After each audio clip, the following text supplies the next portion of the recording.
commencer, je voulais déjà remercier nos partenaires qui prennent du temps effectivement pour ce webinaire avec le réseau Morphée avec Catherine Toby, qui est médecin coordinateur sur le réseau Morphée. Et en plus, on a la chance parce qu'elle est aussi médecin gériatre sur Boulogne-Billancourt et adhérente à la CPTS. Très content qu'elle puisse nous parler plus du réseau Morphée. Il y a le DAC 92 Centre aussi qui va pouvoir présenter son dispositif avec Maya de Saint-Martin et Valérie Moni qui sont là ce soir. Et puis on a le Boulogne-Billancourt Conseil Senior, excusez-moi, avec Guénel Chedine et Marie Groult qui sont aussi présentes. Et puis merci à vous de vous être connectés, évidemment, parce que sinon ça n'a pas beaucoup de sens de faire des webinaires et tout organiser quand il y a peu de participants. Petite information, le webinaire, beaucoup de nos adhérents nous ont demandé qu'il puisse être accessible en replay. Donc, on s'est organisé pour qu'il le soit. Si vous-même, voilà, vous ne voulez pas apparaître à la caméra ou quoi, bah, pensez à désactiver votre caméra et nous, ça nous permettra de le partager ensuite, ce webinaire en replay sur notre newsletter, sur notre site, ainsi que les documents qui sont présentés ce soir. Est-ce que j'ai tout dit? Laetitia, qui est évidemment là aussi sur ce webinaire, évidemment. C'est top. Merci Sophie pour cette introduction. Pas C'est de cool. problème. Rien à rajouter? Non, c'est parfait.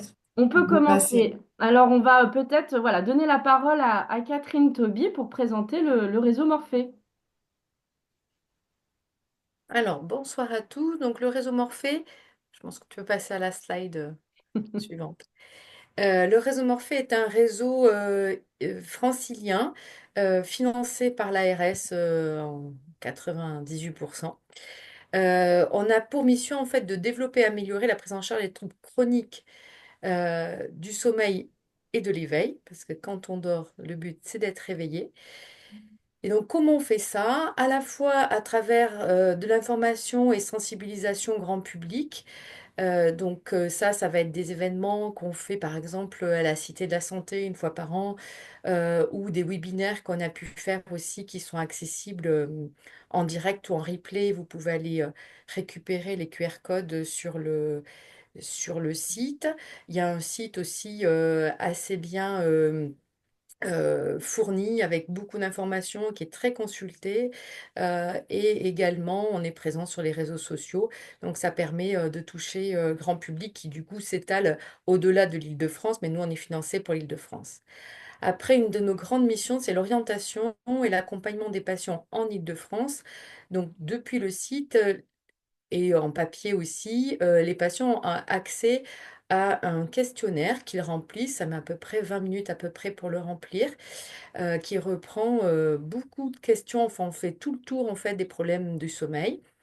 Et à l'issue de ça, ils peuvent demander, s'ils sont en Île-de-France, une orientation vers un professionnel de santé ou juste récupérer, imprimer leur questionnaire et aller voir leur médecin ou s'en contenter de ça. À la fin de leur questionnaire, de toute façon, ils auront en automatique en fait des conseils d'hygiène de sommeil qui leur seront proposés.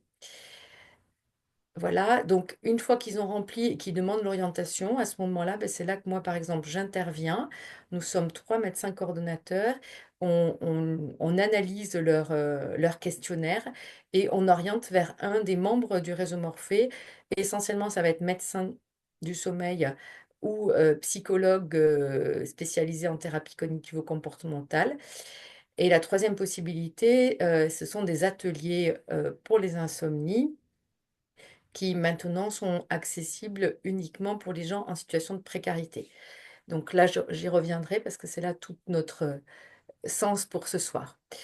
Et enfin, on organise des formations. Donc, comme ce soir, là, on est plutôt sur de l'information de professionnels de santé, mais on organise aussi des formations professionnelles de santé, donc soit en présentiel, soit en distanciel avec des webinaires comme on a fait l'année dernière à 2 reprises où donc là c'est aussi accessible, vous pouvez les regarder en replay, en 2 parties, qui est une première partie sur les bases du sommeil, la physiologie, et une deuxième partie sur tout ce qui est pathologie du sommeil. Si vous êtes adhérent et si vous voulez devenir adhérent, tout le monde peut le faire. Vous n'êtes pas obligé de vous occuper du sommeil. Pouvez juste avoir accès à toute la base qui existe sur le site du réseau Morphée pour les adhérents. Et il y a des webinaires spéciaux sommeil de la personne âgée.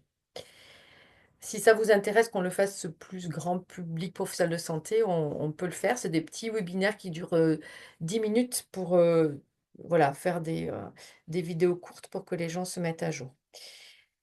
Et donc, à la fin là, de cette diapo, vous avez toutes les...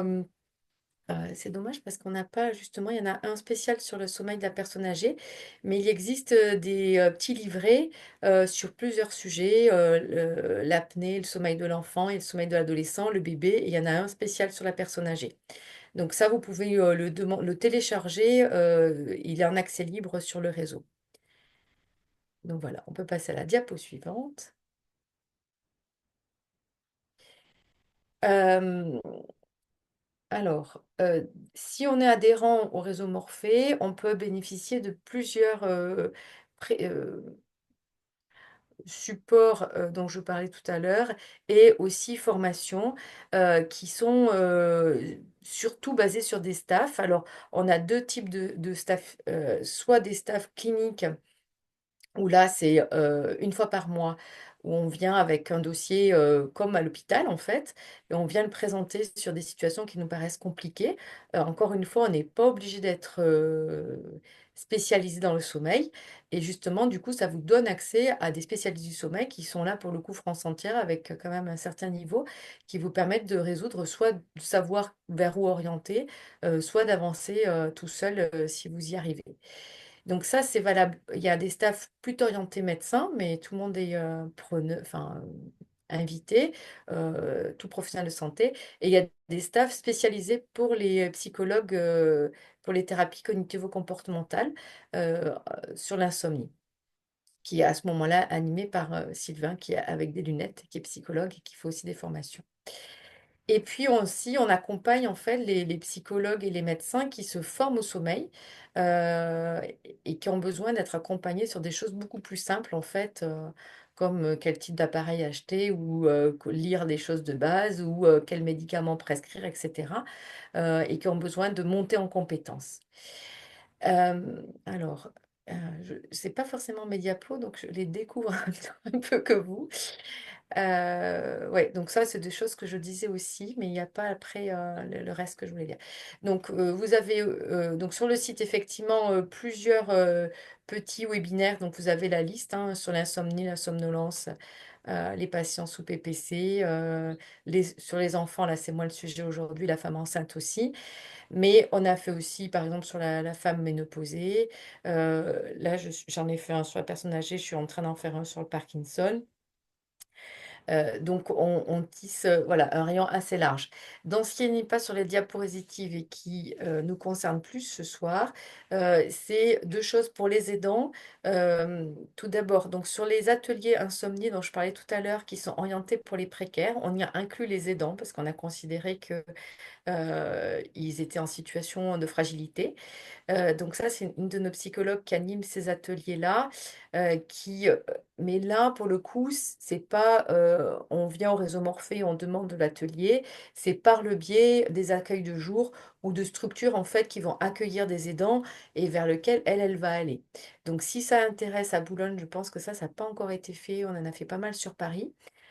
Donc ça, il faut pas hésiter à nous solliciter Eh pour qu'on... ben, Catherine, je peux te dire que ça avait été fait Ça avait effectivement été sur, fait? sur Boulogne avec la plateforme des aidants là, à D'accord. Boulogne. Elle était venue le faire chez vous alors? Oui, et ça, D'accord. les aidants avaient vraiment apprécié, ça avait bien fonctionné. Voilà. Après, on le fait avec la plateforme des aidants, mais ça peut être aussi, voilà, le clic est là ce soir, ou si vous avez des groupes d'aidants, il ne faut pas hésiter à nous solliciter. Nous, on avait lancé ça et c'était plus facile de le faire à travers les plateformes et les accueils de jour parce qu'on savait qu'il y avait des structures qui pouvaient organiser. Mais nous, on est là pour, voilà. Mais par contre, c'est pas nous qui allons rassembler à un endroit donné comme on le fait avec des insomniaques. Bon, on l'a pas conçu encore comme ça. Deuxième chose, Euh, alors, pour les patients qui ont des troubles cognitifs, pour le coup, faire des ateliers insomnie, alors que c'est quand même une grosse problématique, ça va être plus compliqué. Mais là, il faut passer par le questionnaire pour qu'on les oriente et qu'on fasse des prises en charge individuelles. Voilà. Dans les autres choses aussi qu'on organise, enfin que là on est en train d'organiser, on a un partenariat depuis longtemps avec Saint-Défi, qui est un réseau de santé qui était initialement CEP. Et là maintenant il se développe sur le Parkinson. Et c'est passé d'ailleurs dans les réseaux sociaux. On fait pour la fin de l'année en fait un atelier en trois sessions sur, CEP sur Parkinson et sommeil. Donc c'est des ateliers d'éducation thérapeutique. Voilà, donc je pense qu'on a fait à peu près le tour. Euh, la prise en charge de la personne âgée, elle n'est pas forcément centrale, hein, en fait, hein. Moi, je suis arrivée il y a déjà 3 ans au réseau Morphée, et du coup, le fait que je sois gériatre, ça a un peu axé un peu plus la personne âgée, mais c'était essentiellement centré sur les enfants, les ados et l'adulte jeune, en fait. Est-ce que vous avez des questions? Catherine, Oui, Valérie. bonjour. Donc, moi, je suis Valérie Moni, responsable animation territoriale du DAC 92 Centre.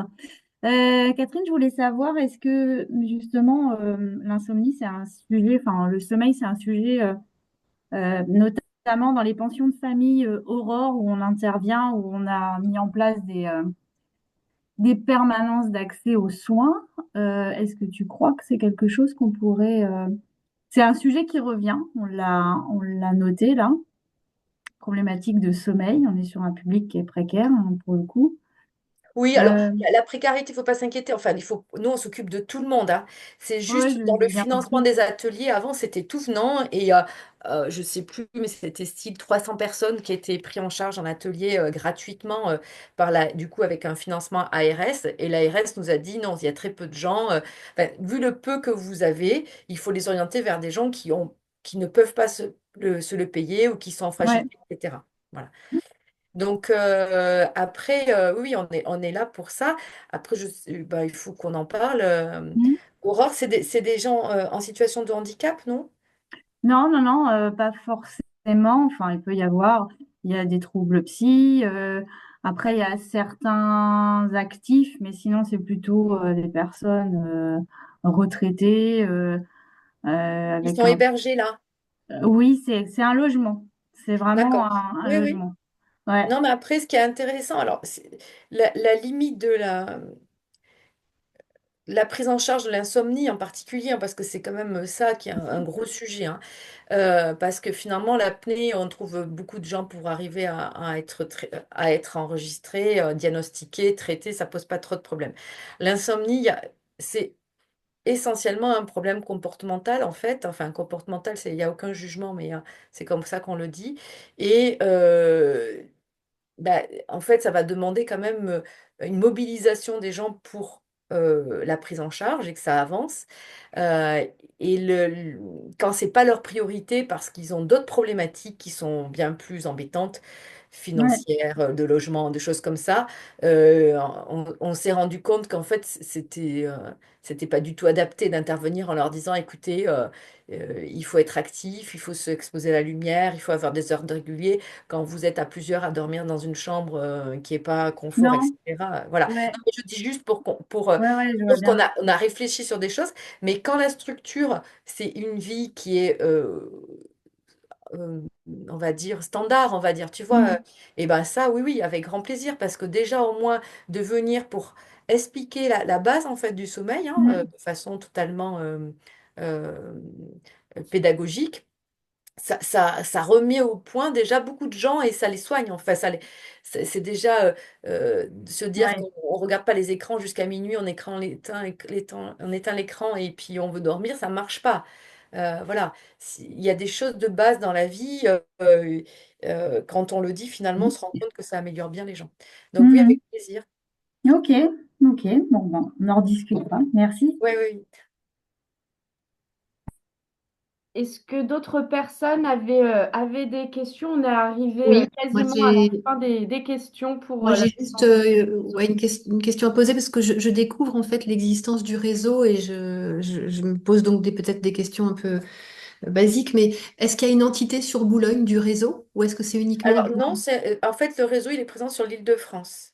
D'accord, Donc après, toute personne, vous avez besoin, qui a une problématique de sommeil, vous lui dites d'aller vers le réseau Morphée. Donc soit ils sont en capacité de remplir le questionnaire en ligne, soit ils nous téléphonent, il y a le numéro sur le site, vous pouvez leur donner et à ce moment-là, on leur envoie le questionnaire papier, ils nous le renvoient et nous, après, on leur proposera un professionnel vers qui l'orienter en fonction d'accord. de ce Donc qu'ils ça se auront. passe, ça se passe comme ça, le Ça se passe parcours comme de ça soins. et du coup, on peut traiter le fin fond du 77 comme Boulogne. Voilà. D'accord. Et nous, en tant que professionnels de santé, on peut faire l'intermédiaire aussi et peut-être proposer ce questionnaire-là aux patients Oui, tout à fait. par ce Alors, biais. j'en ai pas parlé, mais en fait, à l'automne, là, on vous présentera le parcours, enfin, le parcours au niveau de la CPTS sur le sommeil. Parce que bon, dans mes autres casquettes, je suis aussi responsable du groupe sommeil pour la CPTS. Et donc là, vous avez en exclusivité cette information-là. Donc en fait, on va décliner. Vous aurez un organigramme en fait pour savoir où vous vous situez dans le parcours des gens et comment justement vous allez pouvoir orienter les patients avec ces outils-là. Parfait. Voilà, mais vous pouvez déjà le faire là avec le questionnaire. D'accord. Et est-ce que France Parkinson est au courant de votre existence et peut vous... Oui, Ok, merci. ils nous connaissent, mais bon, après, on est tellement nombreux les uns les autres que... Non, mais c'est histoire de faire passer le message, Ouais, comme mais on n'hésitez travaille pas, pas hein. mal avec eux en fait. Ok, ça Ouais, marche. Merci. mais ils nous sollicitent pas. D'accord, bah, c'est bon à savoir. Je ferai passer le message. Et puis, tout l'intérêt aussi de créer cette communauté de professionnels, c'est de pouvoir en discuter aussi entre nous et de la repartager, même si voilà, tout le monde n'a pas pu communiquer. C'est sûr que la présentation du parcours sommeil sera un plus pour revenir sur ça. Merci Catherine. Voilà, donc on fera une soirée avec la présentation et je vous ferai un topo sur le sommeil un peu plus réduit que le diaporama, mais comme ça vous permettra voilà, de mieux comprendre le sommeil. C'était pas le but de ce soir de faire un topo sur ça. Bon, bah écoutez, je vous laisse, hein. Merci beaucoup, Je Catherine. vaque à mes occupations. Bon, s'il y a d'autres questions, de toute façon, vous me les faites suivre et puis j'y répondrai. Ça Absolument. marche. Merci. Merci de Merci. m'avoir laissé la priorité. Pas de souci, avec plaisir. Allez, Merci. bonne soirée, au revoir. Au revoir. On va pouvoir du coup enchaîner sur la présentation du Boulogne-Billancourt Conseil Senior, qui pour le coup est situé à Boulogne-Billancourt. Et je laisse la main à Guénaëlle. Oui, bonsoir à tous. Donc, je suis Guénelle Choudine, en responsabilité donc du Boulogne-Billancourt Conseil Senior, qui est rattaché à la ville de Boulogne. Et je suis accompagnée par Marie Groux, qui est coordinatrice gérontologique. Je veux bien la slide suivante, s'il vous plaît. Voilà, donc le Boulogne-Billancourt Conseil Senior, donc c'est un centre local d'information et de coordination gérontologique que vous connaissez certainement plus sous le nom de CLIC et qui a un label de niveau 3. Donc, il a trois niveaux, il est labellisé pour trois niveaux d'intervention.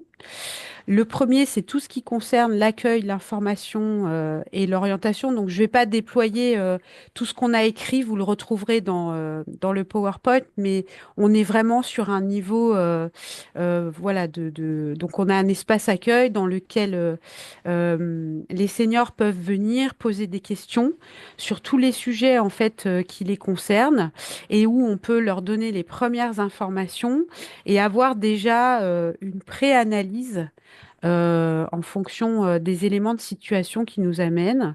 Donc là, on a une équipe de 2 personnes qui sont en charge donc de cet accueil, information et orientation. Dans ce cadre-là, on assure aussi des ateliers collectifs par rapport à ce que disait Catherine tout à l'heure, à destination des aidants, mais surtout à destination des seniors, sur des sujets autour du bien vieillir et de la prévention de la perte d'autonomie. Si ça intéresse la CPTS, on pourra, parce que j'étais en train d'y penser là tout à l'heure, on pourra diffuser la liste en fait des ateliers avec les dates. Je pense que ça peut être intéressant pour orienter éventuellement certains patients. Absolument, avec plaisir, on pourra Ouais, ouais, commencer ouais, à j'y ai réserver pensé là rapidement. pendant que Catherine elle parlait. Le niveau 2 d'intervention, donc là, c'est plus voilà, le domaine de spécialité de Marie. Donc, Marie, n'hésitez pas à me compléter. Donc là, on est vraiment sur l'évaluation multidimensionnelle des situations. On a une équipe de 5 coordinatrices gérontologiques quand on est à plein avec 2 assistantes. Donc, en fait, elles font mes collègues font toute la même mission. J'ai coordinatrice gérontologique, mais elles ont des valences professionnelles différentes. Donc, on a une conseillère en éducation sociale et familiale, 2 assistantes sociales, une infirmière et une psychologue. Donc, l'intérêt, en fait, de cette pluridisciplinarité, c'est vraiment d'avoir des regards croisés sur les situations et d'avoir justement cet aspect multidimensionnel qui permettent de prendre en compte vraiment toutes les aspérités d'une situation et d'en évaluer vraiment toutes les dimensions. Relatif au maintien à domicile. Relatif au maintien à domicile, parfaitement. Donc, l'idée, c'est à la fois d'évaluer et dans la continuité de cette évaluation, de préconiser en fait et de suivre aussi le plan d'aide auprès de la personne âgée et de ses aidants, justement pour favoriser le maintien à domicile de la personne âgée. Donc, le, le clic ne tourne pas tout seul et va venir en fait travailler ces situations en amont et en aval avec des partenaires. Et c'est aussi son rôle dans le niveau 3 d'être l'animateur du réseau local de partenaires. Donc en fait, cette structure, elle a vraiment... c'est la structure de proximité à Boulogne qui va coordonner l'ensemble des partenaires. Je ne sais pas si vous connaissez cette structure ou pas. Voilà.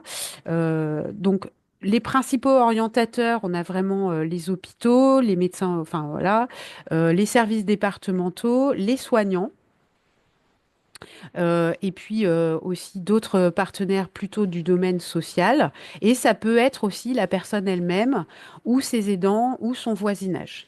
Voilà, en gros, ce qu'est le Boulogne-Billancourt Conseil Senior.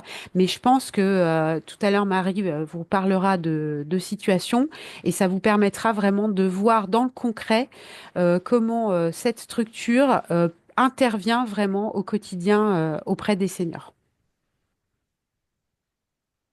J'ai une question à vous poser par rapport au CCAS, dont mes patients me parlent souvent. Ouais. Les missions sont complètement différentes ou Alors, complémentaires? le Boulogne-Billancourt Conseil Senior est un des établissements médico-sociaux portés par le CCAS. Voilà. Donc, en fait, je pense que quand les gens vous parlent du CCAS, ils peuvent très bien vous parler du CLIC. Bon, Ouais. elle est quand même bien identifiée auprès des seniors, hein. Enfin, le CLIC est vraiment bien identifié auprès des seniors. Mais effectivement, parfois, dans le langage courant, on va aussi bien, vos patients vont certainement aussi bien vous parler du CLIC que du CCAS. Mais Oui, c'est ça. généralement, nos collègues de l'action sociale, qui est l'autre pôle du CCAS, renvoient systématiquement les plus de 65 ans vers le CLIC. Donc, je pense que quand on vous parle du CCAS, c'est souvent le CLIC. D'accord, parce que j'ai pas suivi, ça ne concerne que les gens qui ont plus de 65 ans. Tout à fait. Ok, d'accord, ok. Oui, Alors que le tout à fait. CCAS, non, enfin Le CCAS est ouvert à tout public c'est qui la a un... différence. Ok. Voilà. Le CCAS, en fait, c'est une structure en proximité aussi, qui relève bien aussi de la ville de Boulogne et qui est ouverte à tout Boulonnais qui rencontre une situation ponctuelle ou pérenne de vulnérabilité.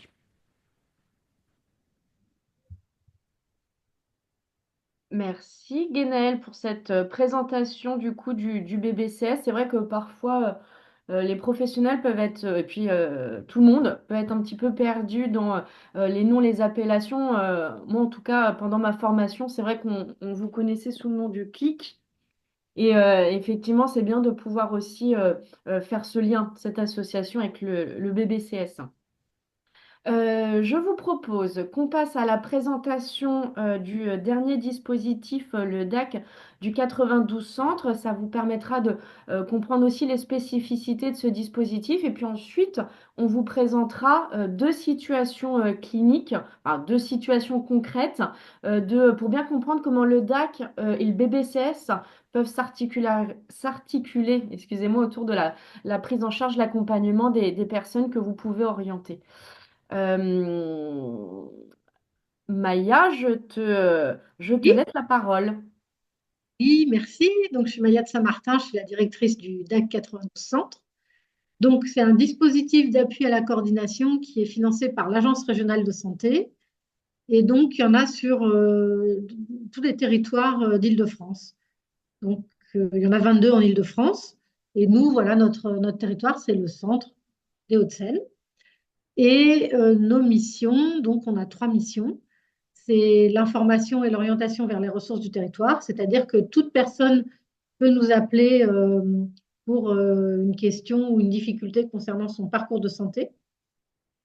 L'appui à la coordination, là, c'est quand la situation nécessite un petit peu plus d'intervention que juste une orientation ou une information. Donc à ce moment-là, on se mobilise et on peut soit travailler sur la situation à distance, soit se rendre à domicile pour une évaluation, toujours en lien avec le médecin traitant et les autres partenaires. Ça, on le détaillera un peu plus dans les situations, ce sera plus concret, je pense. Et le troisième volet, l'animation territoriale. Donc ça, c'est le volet dont est responsable Valérie Bonny, qui est avec nous ce soir. C'est une dynamique collective sur le territoire, donc avec des rencontres partenaires. Le développement du numérique en santé, là, c'est Virginie Mamel qui est là aussi ce soir, qui est chargée, qui est chef de projet pour le numérique en santé. Les soins de support après cancer. Donc ça, c'est un dispositif qui propose aux personnes qui viennent juste d'être traitées pour un cancer, qui sont à moins d'un an de la fin du traitement. Ils peuvent disposer d'interventions, de consultations avec des psychologues ou des diététiciennes ou des animateurs sportifs. Donc, c'est des soins de support après cancer. On peut aussi proposer des ateliers d'éducation thérapeutique pour les patients hypertendus ou les patients qui sont sous hormonothérapie. Et on intervient aussi en partenariat avec des associations pour des actions de prévention, justement prévention du cancer, en faisant intervenir une sophrologue, un animateur sportif. Et on intervient également dans les foyers Aurore et on intervient auprès des Restos du Cœur. Donc toutes ces actions, la logique de toutes ces actions, c'est de faciliter l'accès aux soins pour les personnes qui peuvent avoir des difficultés dans leur parcours. Voilà. Donc on est un dispositif tout âge, toute pathologie. Et on travaille avec l'équipe mobile de la Maison médicale Notre-Dame-du-Lac pour tout ce qui est soins palliatifs. Voilà.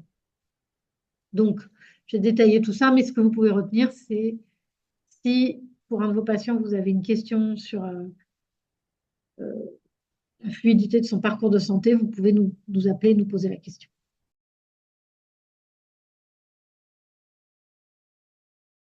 Merci Maya. Et ben, je vous propose maintenant voilà, peut-être que vous puissiez voir les choses de manière un peu plus concrète, puisque deux situations qui ont bel et bien existé et qui témoignent de l'articulation entre le BBCS et le DAC vont vous être présentées. Et c'est Marie. Non, qui va prendre la Non, parole? Super du. oui, C'est Maya qui commence. C'est Maya qui va commencer. voilà. Donc, c'est deux situations qu'on a travaillé ensemble avec le BBCS parce que donc, le BBCS s'occupe plus du maintien à domicile et de l'aspect social. Et nous, on s'occupe de l'aspect santé. Donc, on s'articule avec eux Et on fait souvent des évaluations en équipe de deux, une personne du DAC, une personne du BBCS. Donc là, très concrètement, on est sollicité par un pneumologue de l'hôpital Ambroise Paré qui est inquiet pour son patient, qui est un monsieur qui consulte pour un emphysème, mais le pneumologue constate aussi une dénutrition. Donc, il adresse monsieur en HDJ pour un bilan gériatrique. C'est un monsieur de 80 ans qui est isolé. Euh, le médecin constate une perte d'autonomie, un état de santé dégradé et des troubles exécutifs. C'est-à-dire que pour les actes de la vie courante, il lui semble que c'est un petit peu difficile pour ce monsieur, notamment avec un risque de dette et un refus d'aide. C'est-à-dire que monsieur n'accepte pas qu'on l'aide. Donc, ce médecin s'inquiète. Dans un premier temps, il appelle la nièce de monsieur, puis il appelle le DAC 92 Centre et le Conseil senior de Boulogne. Donc, pour voir un peu ce qu'on peut faire. Voilà. La suite. Donc, à ce moment-là,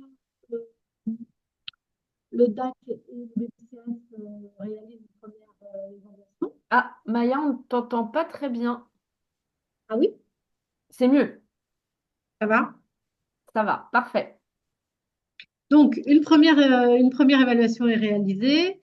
À l'issue de celle-ci, le DAC propose de rechercher une infirmière pour intervenir, de revoir, de discuter avec la nièce pour éventuellement, donc pour la question des droits sociaux, donc la mise en place d'une mutuelle, et voir s'il serait nécessaire de mettre en place une protection juridique.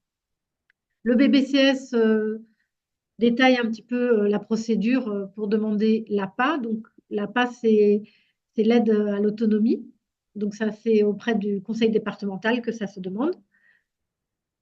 Donc, l'idée, c'est de déterminer le niveau d'autonomie de la personne et ensuite, ça déclenche un certain nombre d'aides possibles.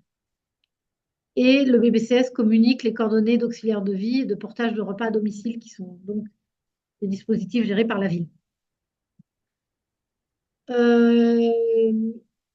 Oui, donc en fait, il n'y a pas eu d'évaluation en direct. C'est avant l'évaluation que tout ça a été proposé parce que monsieur n'est pas très désireux d'accepter. Voilà, il a un problème pour accepter une visite à domicile. Dans les jours qui suivent, monsieur refuse ce qu'on propose. Sa nièce se désengage de la situation puisque c'est vraiment difficile pour elle. Et elle désigne un beau-frère de monsieur qui va prendre le relais. Donc, le beau-frère reprend la balle au bond et réfléchit sur la question d'une protection juridique parce qu'il a aussi du mal à intervenir sinon, compte tenu des refus de monsieur. Et là, on continue à essayer de proposer une visite à domicile, mais monsieur est toujours assez réticent. Donc là, on organise une rencontre entre BBCS et DAC pour se mettre d'accord sur ce qu'on peut faire. Les informations sont systématiquement transmises au médecin orienteur, donc au service de pneumo. On peut passer à la suite. Monsieur refuse la visite de l'évaluatrice APA, qui a été demandée par le BBCS. On propose aussi la visite de l'équipe mobile de psychiatrie du sujet âgé, parce qu'on s'inquiète d'un éventuel symptôme dépressif et d'un problème de Diogène compte tenu de l'encombrement de l'appartement. On continue de travailler conjointement avec le beau-frère. Donc, monsieur ne s'est pas rendu à la consultation de suivi gériatrique. On propose une visite d'évaluation à domicile. Une date est fixée, mais le beau-frère annule parce qu'il a un empêchement de dernière minute. On finit par réussir en janvier à faire une visite à domicile avec un gériatre évaluateur. Donc, c'est un gériatre en libéral qui travaille à Boulogne, qui est installé à Boulogne et qu'on mobilise ponctuellement quand on a besoin d'une visite d'évaluation avec les compétences d'un gériatre. Le gériatre constate une cachexie, une perte d'autonomie. On propose un certain nombre d'actions. Donc, on trouve une infirmière qui veut bien intervenir. On trouve un médecin traitant qui est plus proche de son domicile parce que son médecin était dans le 16e. On propose un bilan bio. On prend un rendez-vous. On trouve un kiné pour une kiné respiratoire et motrice. On reprend un rendez-vous pour une consultation gériatrique. Et bien sûr, on transmet toujours le compte-rendu à tous les médecins spécialisés. Donc, le beau-frère continue à être mobilisé, constitue le dossier APA et le transmet au BBCS. Il recherche par ailleurs un service d'auxiliaire de vie sur la liste fournie par le BBCS. Quelques jours après, on apprend que monsieur a annulé tous les rendez-vous, sauf celui avec Ambroise Paré. Il y a tout de même le bilan bio qui a été réalisé et transmis. Voilà, donc le DAC reste en lien avec le beau-frère. On suggère toujours une mise sous protection pour essayer d'avancer. On garde le lien aussi avec les médecins intervenants. On peut regarder la diapo suivante. Et puis, en février, monsieur est hospitalisé. Donc, à ce moment-là, on se rapproche du service d'Ambroise Paré pour leur transmettre des informations et éventuellement se coordonner avec eux pour la situation de monsieur. Monsieur retourne à domicile, continue à refuser les aides. Le BBCS et le DAC restent en lien avec la famille. Et le 11 mars, on apprend le décès du monsieur. Voilà. Donc, au terme on a l'impression peut-être que beaucoup d'énergie ont été dépensées, et que finalement, le résultat n'a pas vraiment abouti sur une prise en charge du monsieur. Mais on a pensé que c'était une situation intéressante parce qu'elle montre trois choses. Elle montre que malgré les refus, la complexité de la situation, on est resté mobilisé et on a essayé de soutenir au mieux la famille et les aidants. Qu'on a respecté tout du long la volonté de monsieur, tout en posant la question éventuellement de son degré d'autonomie, mais ça a toujours été en respect de son choix. Et on a aussi respecté la temporalité spécifique de la prise en charge, qui était qu'il y avait des choses qui étaient faites à un moment, on les avait proposées plus tôt, c'était pas toujours concomitant, mais voilà. On ne s'est pas découragé, on a continué à travailler avec le monsieur et sa famille.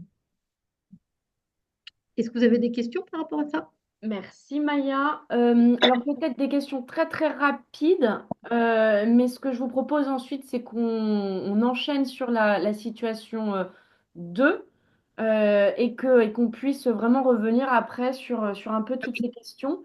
Ceci dit, ce que je trouve très intéressant, c'est que la situation démontre aussi que pour des professionnels, surtout en libéral, où on peut se sentir assez isolé dans sa pratique, ça permet aussi de voilà, solliciter d'autres personnes pour réfléchir autour d'une situation, se concerter et de suivre sur le long terme, là où c'est pas toujours facile en tant que professionnel de santé sur une consultation. Voilà. Est-ce que vous avez des questions très rapides ou on peut passer peut-être à la situation numéro 2?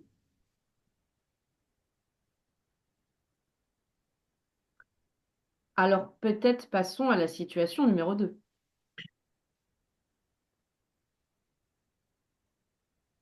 Et cette fois-ci, c'est Ok, Marie qui va prendre la main. ouais, c'est mon tour. Alors, je vais vous présenter la situation d'un monsieur que je suis toujours, qui est une situation qui au départ a été pris en charge par le DAC. On est arrivé dans un second temps. Donc c'est un monsieur qui avait été orienté par le médecin gériatre hospitalier vers le DAC. C'est un monsieur qui a 80 ans, qui a des troubles cognitifs modérés, qui est suivi par un médecin traitant en ville. Et le DAC ne nous a pas sollicité en premier temps parce qu'il était suivi par une assistante sociale du CMP de Boulogne. Donc c'est un monsieur, pour vous faire un petit topo de la situation, pour que vous compreniez un peu le profil. C'est un monsieur qui vit seul, qui est divorcé. Il a 2 enfants, un fils qui vit au Canada, qui a 2 enfants, donc avec qui il est en contact par téléphone, mais qui n'est pas très présent au quotidien. Et une fille qui a été assassinée en 2020, donc avec une histoire de vie compliquée, qui elle-même avait des enfants qui sont actuellement pris en charge par l'ex-femme de monsieur, avec qui il a des contacts, mais qui voit très peu. Vous C'est pouvez un passer la monsieur, diapo. Pardon. ouais, c'est un La pos- monsieur qui a un parcours d'errance et de rue. Il a été relogé dans un logement après son parcours de rue, qui est un logement qui est dans un état d'insalubrité, qui ne présente pas de salle de bain, dont l'électricité n'est pas aux normes et qui n'a pas de système de chauffage. Donc il vit dans un état un peu d'incurie. Alors, le logement n'était pas particulièrement adapté, mais sa manière de vivre n'a pas non plus aidé à ce que le logement reste dans un bon état. C'est un monsieur qui a été patron de café, qui dit de lui qu'il a mené la grande vie. Donc, au niveau financier, il a très peu de retraite. Il est en dessous du minimum vieillesse au moment où nous, on le rencontre, donc 800 € par mois. Il n'a pas d'épargne, il gère seul son budget et, il a, bon, voilà, il donne de l'argent de temps en temps à son ex-femme, malgré le peu d'argent qu'il a. Il est relativement autonome dans son quotidien. Il bénéficie de colis alimentaires par le biais d'une paroisse. Et il connaît très bien toutes les associations autour de lui. Donc, il va prendre sa douche et laver son linge dans une association qui est à Porte de Vanves, qu'il connaît bien. Au niveau de la santé, il est suivi par un médecin de ville et par un médecin de l'hôpital Georges Pompidou en néphro. Il a une insuffisance rénale et du diabète. Et en janvier 2023, il a un MMS à 22/30. Les médecins donc préconisent la mise en place d'une infirmière, d'une orthophoniste. Il bénéficie d'une prise en charge de la mutuelle, une petite prise en charge de mutuelle. Et il est suivi au CMP par un psychiatre. Lui, il dit qu'il n'a pas de pathologie particulière, il ne reconnaît pas exactement, il ne sait pas trop pourquoi il est suivi. Malgré tout, il y a une orientation vers un soutien psy. Du fait aussi du décès brutal de sa fille qu'il a vécu et qui est pour lui un traumatisme. Donc le DAC prend en charge ce monsieur au départ en février 2023, en lien avec le CMP de Boulogne. Ils font une première visite qui constate le délabrement du logement. Et assez rapidement, le DAC met en place une IDE pour la surveillance et la prise des traitements, un orthophoniste en cabinet relatif aux troubles cognitifs, un soutien psy avec un psychologue du DAC. Le DAC a un lien avec des psychologues qui peuvent intervenir ponctuellement sur 10 séances. Je crois que c'est ça, Maya. Hein. Oui, tout à fait, Marie. Voilà. Ils contactent aussi le bailleur pour informer de l'insalubrité du logement et ils font le lien avec le service hygiène et salubrité de la ville de Boulogne qui passe au domicile pour faire un constat. L'AS du CMP, elle fait le lien sur l'assurance habitation, puisque, en effet, au niveau des droits, il y a des manquements au niveau des droits liés aussi au logement. Courant février, donc il y a une visite du service hygiène et salubrité de la ville de Boulogne. Si vous voulez, on reviendra sur ce service de la ville avec lequel on travaille, autant le DAC que nous, qui constate en effet l'insalubrité du logement de monsieur et qui fait directement le lien avec le bailleur pour une visite avec le service HLM pour essayer de trouver une solution et envisager des travaux dans le logement. Sachant que c'est un logement qui est situé au, je ne sais plus, premier ou deuxième étage et qui est de toute façon assez difficile d'accès pour monsieur, du fait de son âge.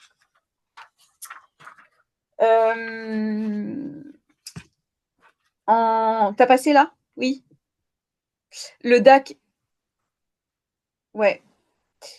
Donc en juillet-août, le DAC relance le bailleur qui indique que des travaux vont être réalisés sur le logement pendant la période estivale. Monsieur souhaite arrêter le soutien psy avec le DAC, donc il a fait quelques séances, il n'en a pas fait beaucoup. Il a assez vite arrêté le dispositif. Le DAC Centre se met en lien aussi avec les différents acteurs paramédicaux pour faire un retour au médecin gériatre avant la visite biannuelle de monsieur. En novembre 2023, l'assistante sociale du CMP de Boulogne démissionne et par conséquent, le DAC nous sollicite pour qu'on prenne le relais surtout sur la suite du maintien à domicile de monsieur, puisque dans le cadre de la visite avec le service hygiène et salubrité, il y a un nouveau logement qui est proposé à monsieur. Et donc, par conséquent, pour éviter à nouveau un état d'incurie dans le nouveau logement, l'idée, c'est de faire le lien et de prendre le relais après pour installer à domicile tout ce qui va être aide à domicile et tous les professionnels qui vont être nécessaires à monsieur. Donc, monsieur est relogé. Alors, attendez, je réfléchis à où j'en suis. Donc là, on réalise une synthèse chez monsieur et on fait le lien avec le SST8. Donc le SST8, c'est le service de polyvalence qui va, lui, travailler sur tout l'aspect social mais général. Donc notamment le minimum vieillesse et puis l'accès à une mutuelle pour monsieur qui n'était pas en œuvre. Et puis faire toutes les démarches pour que monsieur puisse avoir une aide au relogement. Étant donné qu'il n'y a pas d'argent, pas d'épargne, il fallait absolument qu'on débloque de l'argent pour que ce monsieur puisse être relogé, puisse avoir de nouveaux meubles et puis se reloger correctement. Alors, il a eu énormément de chance, ce monsieur. Il a été relogé dans la rue derrière son ancien logement et au rez-de-chaussée. Donc, c'était une des demandes étant donné ses pathologies et ses problèmes de santé. Et le logement dans lequel il est arrivé avait été refait à neuf. Donc voilà. Il y avait tout un enjeu aussi sur le fait, la capacité à habiter aussi dans ce nouveau logement. Voilà, donc ça c'est novembre 2023. En août 2024, donc on se rend au domicile de monsieur. Donc, ça a pris beaucoup de temps entre le moment où il a accédé au logement, où il a eu tous les documents, l'acceptation du fonds financier pour qu'il puisse acheter des meubles, se reloger. Et donc, bon, assez vite, en fait, le logement a été dans un état d'incurie assez rapide. Sachant qu'au départ, monsieur n'était pas forcément volontaire pour avoir de l'aide ménagère. Parce que ce monsieur, il a une compagne, il vit entre chez lui et chez elle à Meudon-la-Forêt, donc il veut pas trop qu'on l'embête. Il a aussi pas mal de soutien en ville, donc voilà. Au départ, il n'était pas trop pour avoir de l'aide ménagère. Bon, quand on constate l'état du logement, on lui dit qu'à un moment donné, il va y avoir un problème, il va absolument falloir qu'on mette en place quelque chose. Donc, on lui fait un dossier d'APA, d'allocation personnalisée à l'autonomie, comme disait Maya, qui est une aide financière du département pour financer les aides à domicile. Au regard de son budget, il aura une prise en charge quasi totale. Donc, on fait le lien avec le DAC, avec le SST, le service hygiène et salubrité de la ville, et on leur rapporte tous ces nouveaux éléments concernant le logement. Ce qui permettra aussi au service hygiène et salubrité de repasser dans le logement qui a été attribué à monsieur pour refaire un point sur l'état du logement et puis faire un peu la police de la propreté. Ça nous aide aussi un peu, nous, parfois, à faire accepter les aides. Donc, en octobre 2023, suite au dossier d'APA, on fait une visite avec l'évaluatrice APA. Ce dossier-là, il prend à peu près 2 mois. Monsieur donc est évalué en GIR 4 et il a une prise en charge totale du département de ses frais de maintien à domicile. On met en place donc un service d'aide à domicile, Viva Service, qui est un service sur Boulogne, 3 fois par semaine, pour l'entretien du logement, notamment. C'est un monsieur qui ne souhaitait pas d'aide sur l'accès aux courses ou l'accompagnement au rendez-vous. Donc, on a essentiellement axé les aides sur le ménage, ce qui est vraiment la nécessité. C'était vraiment la nécessité. Et puis, une aide au linge, à la gestion du linge. Donc, on fait le pas en lien, on se met aussi en lien avec le DAC parce que entre-temps, monsieur avait mis en échec la prise en charge de l'infirmière et de l'orthophoniste. Donc, on refait le lien avec nos collègues du DAC qui ont tout le réseau médical pour remettre en place les choses. Et donc, ma collègue du DAC remet en place l'infirmière et l'orthophoniste pour ce monsieur. Et là, nous sommes arrivés en janvier. En janvier, donc, je refais une visite à domicile pour faire un point sur l'accompagnement de monsieur par le service d'aide à domicile. Étant donné que monsieur a tendance à refuser les passages de l'aide à domicile, à décaler les passages, ce qui fait que l'entretien du logement étant très fragile, il est absolument pertinent et nécessaire qu'ils maintiennent les aides. Donc, on refait un point là-dessus et on se questionne sur la nécessité ou le besoin de mettre en place une protection juridique sur l'aspect administratif et financier soulevé par un autre partenaire. Bon, ça, c'est des questions un peu compliquées parce que on peut pas imposer à des gens de les mettre sous mesure de protection quand c'est pas complètement pertinent et quand surtout ils sont pas dans l'adhésion. C'est assez compliqué sur ce genre de questionnement, d'autant plus que c'est un monsieur qui s'autogère plutôt bien, même s'il a besoin de soutien. Donc on a pris le pli de plutôt lui donner des objectifs et de retourner le voir régulièrement pour voir s'il les atteint et si en effet c'est pertinent ou pas. Donc je suis retournée le voir en mars. Il avait réalisé toutes les choses que je lui avais demandé de faire en ce qui concerne la gestion notamment de bancaire, administrative. Il a bien repéré le SST8 aussi qui peut l'aider quand il est en difficulté. Donc pour le moment, il n'a pas été décidé qu'on irait sur une mesure, d'autant plus qu'il n'est pas trop partie prenante. Et on va continuer comme ça à faire des points d'étape avec lui régulièrement. Alors, on ne va pas pouvoir faire ça pendant 1000 ans, évidemment, mais on fait ce qu'on peut pour maintenir son autonomie au maximum, ses capacités, éviter de lui enlever des droits alors que ce n'est pas nécessaire. Et puis surtout, l'idée, c'est qu'il repère bien qui sont les acteurs, parce qu'on est quand même nombreux. L'idée, c'est qu'il ait bien repéré qui fait quoi, que le DAC est plus sur la partie santé, que nous, on est plus sur la partie du maintien à domicile, que le SST va l'accompagner sur tout ce qui est plutôt ses ouvertures de droit général. Et puis, toujours avec en toile de fond son médecin traitant, son orthophoniste qu'il a bien repéré, etc. Voilà, donc là, le prochain point d'étape avec ce monsieur, c'est juin 2025. On a vraiment travaillé toute la coordination des acteurs autour de monsieur en prenant en compte son autonomie, ses capacités et ses souhaits. Et c'est important aussi pour nous d'avoir créé du lien au fur et à mesure, les professionnels les uns après les autres autour de monsieur, en agissant, en travaillant à son rythme et en lui indiquant le bon interlocuteur à chaque fois pour éviter aussi les mises en échec et le retrait total de monsieur auprès des services. C'est un peu ça aussi qu'on essaye d'éviter.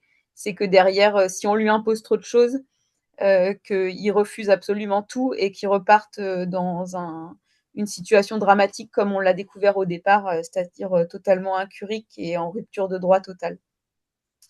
Voilà, Monsieur K. Merci Marie.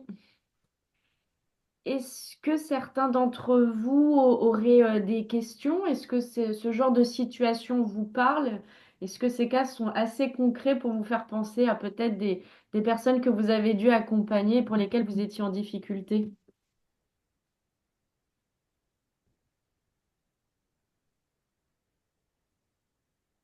C'est toujours compliqué quand on est seul en libéral avec un patient et qu'on observe des choses.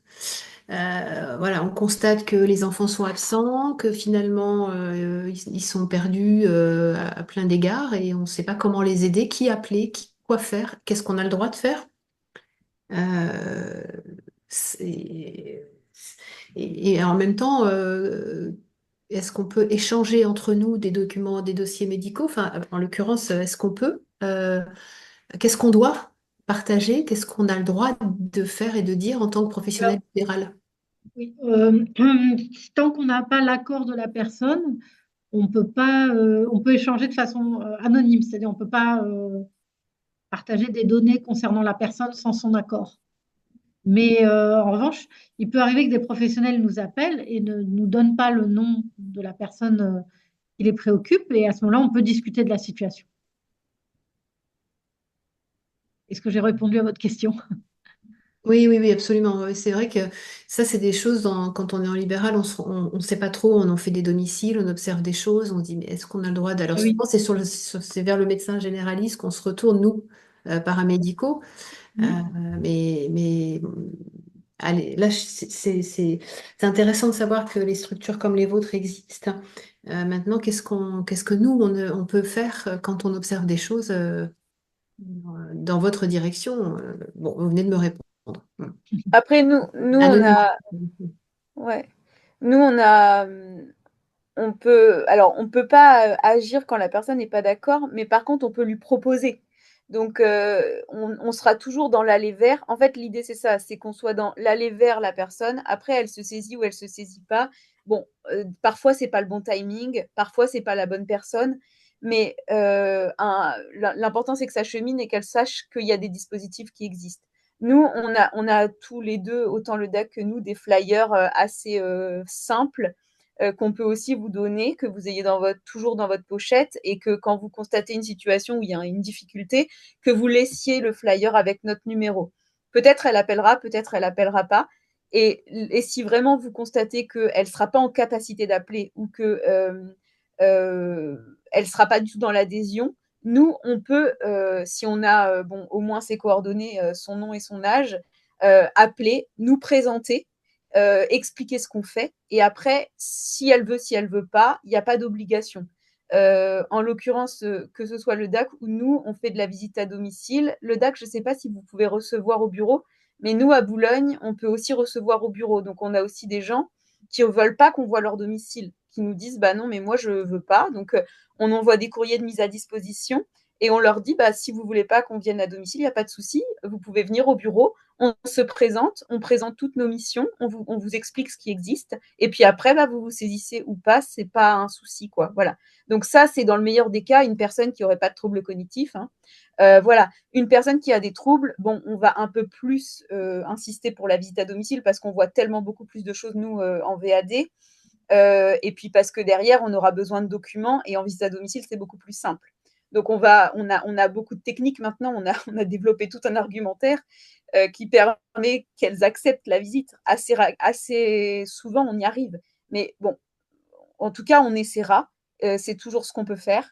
Et puis après, bah, parfois, je vous dis, c'est pas le bon moment, mais 6 mois plus tard, un an plus tard, ou à la suite d'une sortie d'hospitalisation et les hospitaliers nous rappellent, eh ben, on aura déjà eu un contact avec vous, donc on aura déjà des premiers éléments. Et puis à ce moment-là, peut-être que ce sera le bon moment pour intervenir auprès de la personne.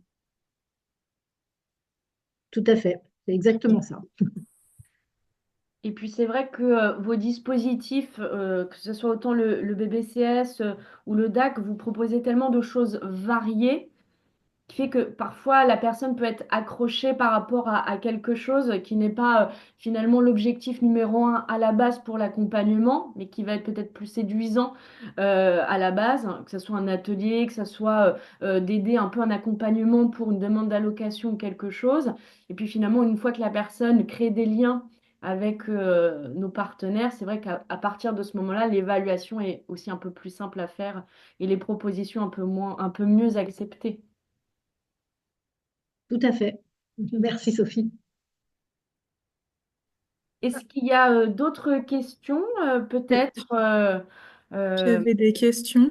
Je voulais savoir concernant l'évaluation dans le domaine de la santé, enfin, du coup, ça se passe comment? Parce que dans le diagramme, j'ai vu qu'il y avait des coordinatrices de parcours, mais quelles sont les professions, enfin, comment vous faites des évaluations, sur quoi ça se repose? Enfin, je crois, j'ai pas trop bien compris cette partie-là. Oui, on a donc les coordinatrices de parcours, il y a des infirmières, des assistantes sociales, un médecin. Et donc l'évaluation, c'est pas. Alors, on travaille toujours, on a un dispositif de coordination. Donc on travaille toujours en partenariat avec les médecins traitants ou les médecins hospitaliers ou les professionnels de santé libéraux. Donc, on n'évalue pas vraiment la partie médicale, mais on est capable de comprendre et de coordonner euh, la partie médicale. Et c'est un peu la même chose pour la partie sociale, c'est-à-dire que on travaille avec les services sociaux du département. On n'intervient pas en tant qu'assistante sociale, mais on est capable de comprendre quand on évalue la situation auprès d'une personne, on sait à peu près les questions qu'il faut poser, les documents qu'il faut recueillir. Et ensuite, on travaille en partenariat avec les services sociaux. Est-ce que c'est clair? Oui, et du coup, donc le médecin se déplace au domicile où il reçoit le patient. Alors, le médecin, elle a fait un travail de coordination. Elle n'intervient pas en tant que médecin. Ok. Donc, comme toutes les autres coordinatrices, elle se déplace à domicile, mais elle ne va pas faire une consultation à domicile. D'accord. Ok. Elle va transmettre des informations au médecin traitant qui restera dans son rôle de médecin traitant. Et s'il n'y a pas de médecin traitant, on cherche un médecin traitant. Hmm. De même pour les infirmières, elles vont aller au domicile, mais à aucun moment Pas de elles ne transport. réaliseront d'acte de pansement. Hmm. Que ce soit, on va chercher une infirmière libérale qui interviendra en tant qu'infirmière libérale. D'accord. Parce qu'en fait, enfin, dans mon quotidien, moi, c'est très souvent que je dois faire des comptes rendus pour des relogements, des adaptations de logements, etc. Et je me Hmm. demandais un petit peu enfin, la différence avec ce que je fais.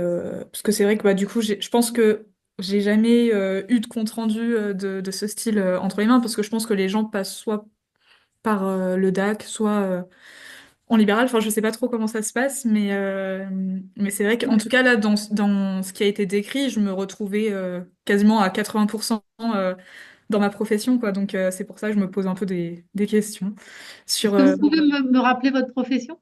Moi, je suis ergothérapeute.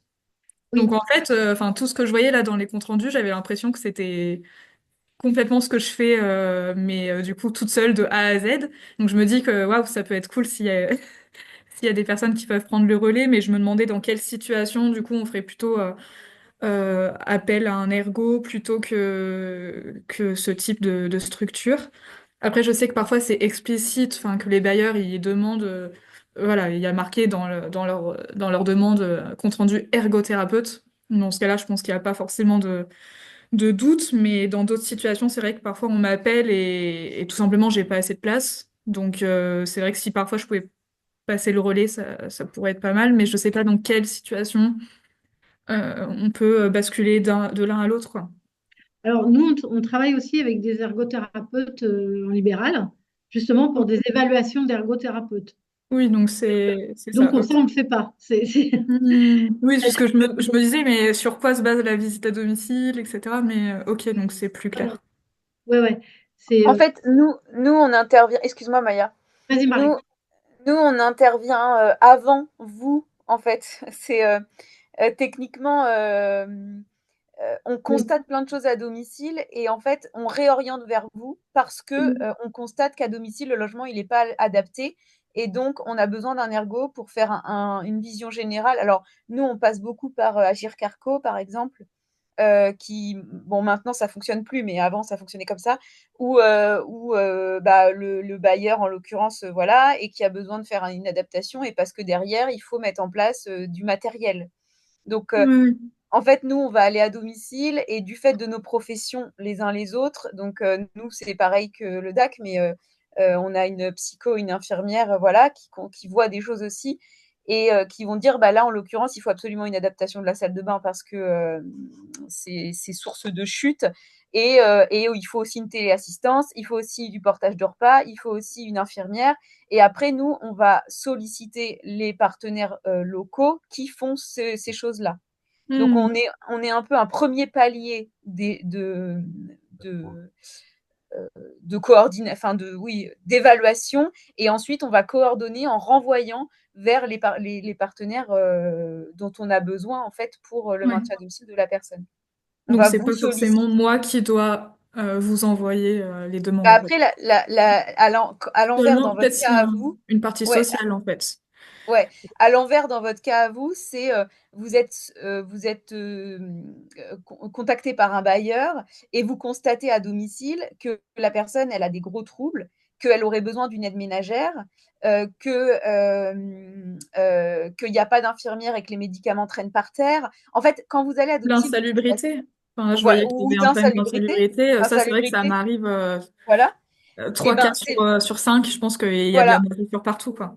Voilà, Mm. alors, et ben, c'est dans ce cas-là où vous, ça redescend vers nous et qu'à ce Mm. moment-là, nous, on va faire une évaluation générale. Parce que vous, une fois que vous avez fait votre bilan, vous n'allez pas contacter une infirmière, contacter un service d'aide à domicile, contacter le département. Vous n'allez pas faire ça. Il faut que vous déléguiez. En fait, il faut que vous.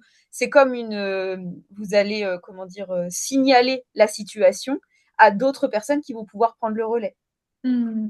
Donc, Mais c'est dans vrai que votre cas à vous, c'est ça. jusqu'à présent, c'est moi qui faisais les dossiers à pas et qui relayais sur Ah les oui, infirmières privées, mais c'est vrai que bah, si ça existe, tant mieux. normalement vous pouvez plutôt vous Mm. appuyer sur les clics parce que c'est les clics et le DAC en l'occurrence, mais parce que c'est nos missions en fait de Mm. faire ça, de prendre le relais en fait, justement sur les choses générales.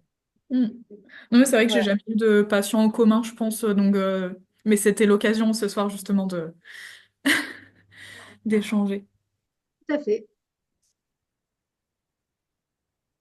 Et puis, si je ne me trompe pas, c'est vrai qu'un des points forts aussi de vos dispositifs, c'est que vous avez la possibilité, la capacité d'identifier dans ce parcours quels ont été déjà des professionnels déjà sollicités, qui sont peut-être déjà intervenus, qui ont été mis en échec, et de pas de repartir, que chacun reparte à chaque fois sur une évaluation de la situation qui sera remise en échec. Et en fait, construire un peu un historique et de réunir aussi les partenaires autour de la situation pour essayer de trouver une solution au vu des difficultés précédentes. Oui, parce qu'on a un logiciel métier, enfin on a autant l'un que l'autre, mais on a des logiciels métiers dans lesquels on trace toutes les informations relatives à la personne et ça nous permet d'avoir en ce moment, on parle beaucoup de parcours et d'éviter les ruptures de soins. Et ça permet ça aussi de garder des traces de la situation sur plusieurs années. Il y a des situations parfois qui nous reviennent et en fait, on les connaît depuis 2019, mais ils sont venus pour un truc une fois qui était anodin, mais ça nous permet de garder des traces et de les connaître.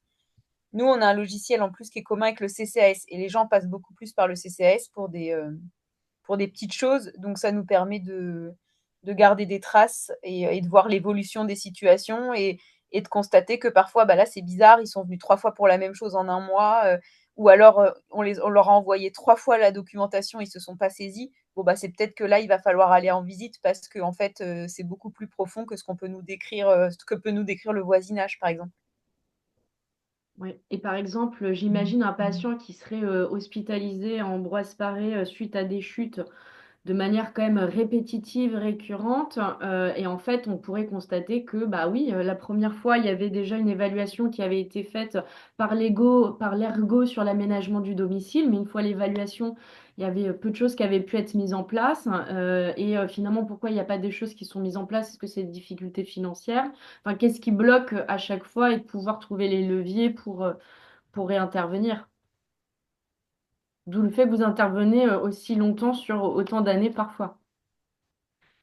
Je pensais aussi à une chose tout à l'heure, en tout cas, vous avez besoin aussi en tant que dispositif comme ça, partenaire, c'est des informations qui sont importantes pour vous de savoir quels sont les professionnels soignants libéraux qui interviennent avec certaines spécialités, par exemple à domicile ou auprès du public âgé ou qui ont cette connaissance de l'accompagnement des aidants et que pour mettre à jour aussi ces coordonnées et pouvoir les transmettre aux seniors qui viennent au guichet, par exemple, du BBCS, en demandant l'intervention d'un professionnel. On tient à jour des listes, qu'on essaye d'être le plus exhaustif possible. Et avec les coordonnées des professionnels qui interviennent. Alors nous, on est boulonnais, donc on n'a que les boulonnais, mais que les services boulonnais et les libéraux boulonnais. Et surtout qui interviennent à domicile, parce qu'aujourd'hui, c'est une des grosses problématiques qu'on rencontre, c'est que beaucoup de personnes âgées qu'on accompagne ont des grosses difficultés, soit de déplacement, soit de troubles. Et donc, on a besoin d'avoir des professionnels à domicile. Donc, si vous avez cette capacité-là et une spécialité particulière, par exemple pour les kinés, ou voilà, n'hésitez pas à nous dire. Nous, ça nous permet de mettre à jour nos listes et on les distribue assez régulièrement aux usagers qu'on rencontre, que ce soit les orthophonistes, les ergos, les kinés, les infirmières. Donc oui, si vous intervenez à domicile et que vous êtes particulièrement sensible au public âgé, c'est important pour nous d'avoir ces ressources-là. C'est avec ce réseau-là qu'on fonctionne le mieux. Tout à fait. Mm. Pour ma part, je fais du domicile, mais uniquement pour les personnes qui ne peuvent pas se déplacer. Donc, je dois avoir à peu près 10 patients à domicile. Mais c'est vrai que pour trimballer le matériel, c'est pas forcément évident. Donc, j'ai une journée domicile par semaine. Et c'est principalement des personnes atteintes de la maladie de Parkinson. Voilà.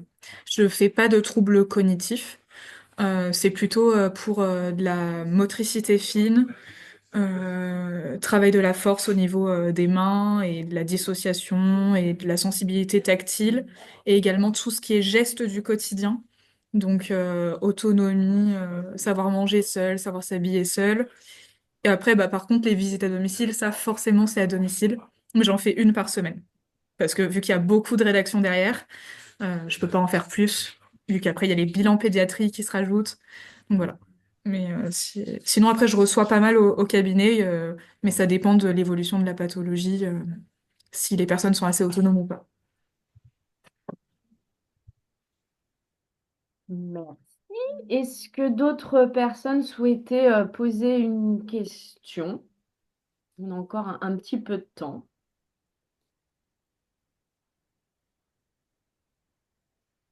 Et sinon, ça veut dire que tout ça a été très très clair, mais ce n'est pas dit que vous n'ayez pas une question qui vous vienne plus tard. Donc à ce moment-là, n'hésitez pas à nous renvoyer un petit mail.